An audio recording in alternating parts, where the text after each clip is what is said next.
కర్నూలు జిల్లా హొలగంద మండలం ప్రసిద్ధిగాంచిన దేవరగట్టులో వెలసిన మాల మల్లేశ్వర స్వామి విజయదశమి రోజు అర్ధరాత్రి జరిగే కర్రల సమరం ఒక ఎత్తైతే 4వ రోజు జరిగే గొరవయ్యల గొలుసు తెంపుట కార్యక్రమం కూడా అంతే ప్రాముఖ్యమైనది. నేడు దేవరగట్టులో గొరవయ్యల గొలుసు తెంపుట కార్యక్రమం ఘనంగా జరిగింది. గొరవయ్యలు నృత్యాలు చేస్తూ పసుపు బండారును విసురుకుంటూ గొరవయ్యల ఇనుప గొలుసును పొడవైన రాయికి ఇనుప గొలుసును కట్టి దానిని బల్లూరు గ్రామానికి చెందిన గాదిలింగప్ప అనే గొరవయ్య 4వ ప్రయత్నానికి ఇనుప గొలుసును తెంపి మాల మల్లేశ్వర స్వామి భక్తిని చాటుకున్నారు.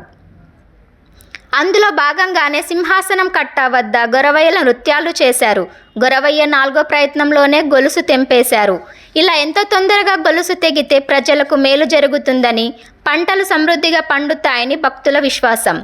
ఈ కార్యక్రమాన్ని తిలకించడానికి నెర్నికి తాండా, కొత్తపేట గ్రామాలతో పాటు కర్ణాటక రాష్ట్రాల నుండి కూడా వేలాది మంది భక్తులు తరలివచ్చారు.